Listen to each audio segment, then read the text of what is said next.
Hello and welcome to today's episode of the Jacksonville Jaguars Insider Podcast. My name is John Shipley. I am your host and beat reporter, and I've been your beat reporter covering the Jacksonville Jaguars for On SI every single day since August 2019, and we are continuing to march forward through yet another season together. As always, you can find our 100% free, 24/7 boots on the ground coverage of the Jacksonville Jaguars each day when you follow us on social media such as Facebook and Twitter at Jaguars on SI. You can also find us at www.si.com/NFL/Jaguars. All right, folks, welcome to today's episode of the Jacksonville Jaguars Insider Podcast. My name is John Shipley. We are coming to you live from Everbank Stadium in the wake of the Jaguars' big 17-10 win over the Houston Texans. And folks, it was certainly ugly. It was not a pretty win at all, but an ugly win is always better than any kind of loss. And frankly, I felt like this Jaguars team needed an ugly win. I think that this team took more steps today in a win where they tried to give the game away, in a game in which the offense looked anemic for most of the game. I think they took more steps in that game than they took in week one in the blowout of the Carolina Panthers. I truly do. And the reason I say that is, to me, I learned more about this Jaguars team today. I learned more about their mettle. I learned more about their toughness. I learned more about their culture. I learned more about Liam Cohen. I learned more about Anthony Campanile. I simply learned more about this team than I have in any of the previous games this season. Now, that isn't to say, obviously, that the Jaguars should be happy with the exact state of how things went today. Because for most of the game, 2/3 of the team was completely out of sync. The offense severely struggled. Were it not for a big catch and run by Brian Thomas Jr. at the end to set them up in the field goal position, they would have had essentially zero explosive plays. I believe their only plays of 20 yards or more were that play and Travis Hunter's 21-yard catch on a 1st and 20, which was a great play. The Jaguars' offense, they couldn't run the ball in the first half. They rarely did run the ball in the first half. Believe they executed 6 runs in the first half. I asked Liam Cohen after the game. I didn't ask him exactly, "Hey Liam, why didn't you guys run the ball?" I just asked him about what it said to him about the running game, the fact that they stayed kind of true to it despite what was happening in the first half. And it helped them at the end of the game. Travis Etienne picked up a key 13 yards, on one of those final drives at the end of the game on 2 carries to set them up with the first down. And what Cohen said was that they had called more runs than they ran, but because of the way that the Texans played them and because of the structure that the Texans played with and some of the looks that they gave them up front, a lot of those runs got canned, which is essentially they went with, they'll call a play and they'll really be calling 2 plays at once, and the quarterback has the option to switch to the other play. So, because of the way the Texans' defense played the Jaguars and the way the Texans' game plan for the Jaguars, they more or less neutered the Jaguars' running game and were daring Trevor Lawrence to beat them. And were daring the Jaguars' pass catchers to beat them. And for much of the game, the Jaguars didn't do that. Trevor Lawrence had, I thought, his worst of the 3 games so far. That's not to say I don't think there were some bright moments, because there were. There were a couple really nice tight window throws on their first scoring drives. He had a really nice one to Parker Washington. He had a good one to Brian Thomas Jr. that ultimately was negated due to a pre-snap penalty on De'Ami Brown. He had a couple impressive ones to Britton Strange. And then obviously that last one to Brian Thomas to set up the Travis Etienne touchdown was an absolutely fantastic throw. And Liam Cohen said they had called a run there.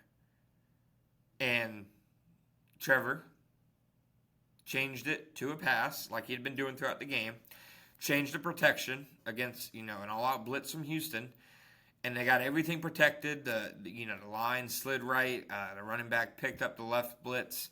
And he made if you go back and watch the throw, and I'll post the angle of the throw on social media this week.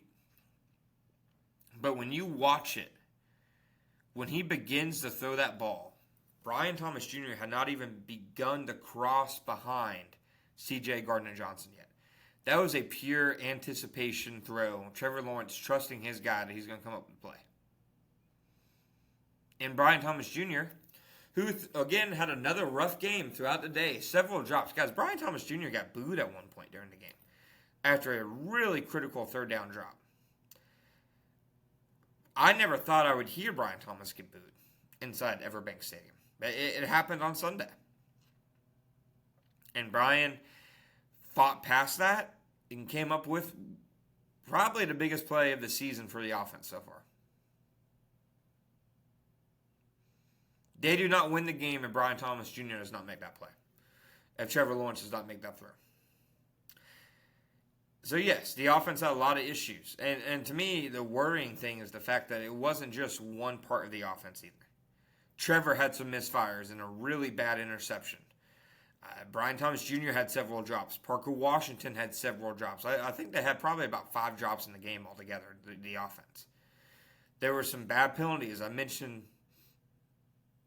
the De'Ami Brown penalty negating about an 18-yard throw to Brian Thomas. So the offense definitely had to fight through things. And they have a lot they need to figure out. But they made the play when they had to. And I think the heroes of this game is obviously the defense. There were 4 guys on defense who I thought played outstanding. I thought that Josh Hines-Allen was the best player in the game, like he usually has been against the Houston Texans. I mean, I believe he has, now in his last 5 games against the Texans, something like 34 pressures and 3.5 sacks, something like that. He tips the ball on C.J. Stroud's last pass, gets intercepted by Antonio Johnson. Christian Kirk might have had a shot at a touchdown, if not for that.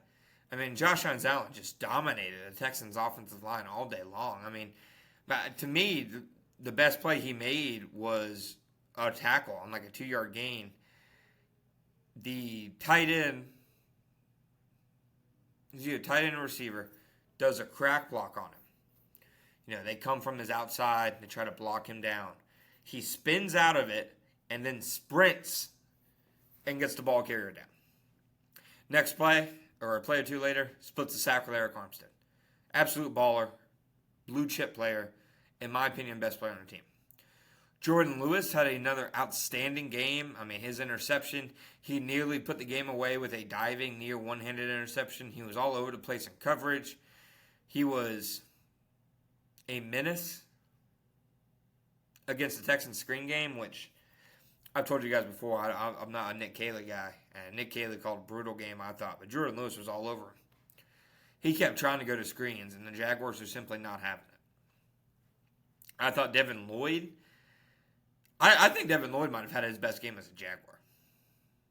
Devin Lloyd was absolutely fantastic for the Jaguars on Sunday. Devin Lloyd deserves his flowers. Because the way he flew around and the plays that he made, you know, as a pass rusher, against the run. I mean, he made one play against a screen where he is the only guy out there. He gets to the perimeter, takes on the block, beats the block, and then makes the tackle in space. One of the best plays I've ever seen Devin Lloyd make. He was fantastic. And then I know he gave up a touchdown on a double move to Nico Collins, but Tyson Campbell, other than that one play, I thought his best game since maybe the 2022 season. He made several big tackles, whether in run support or after the catch. And then him stripping the ball from Nico Collins on that forced fumble in the fourth quarter, which Devin Lloyd picked up, I think probably saved the game for the Jaguars. The Texans were going to take the lead right then. I don't think there was a single person in that stadium, in the press box, heck, maybe even on the sidelines, who didn't think the Texans were about to take the lead and probably hold on to it. And Tyson Campbell took it away from them. The defense won this game for the Jaguars. Those four players were absolutely dominant. And yeah, the offense really struggled, but they made the play when they needed to make it. That is all for today's episode of the Jacksonville Jaguars Insider Podcast. Please make sure you give us a like, listen, review, subscribe, follow, whatever you want to call it, and we'll see you next time.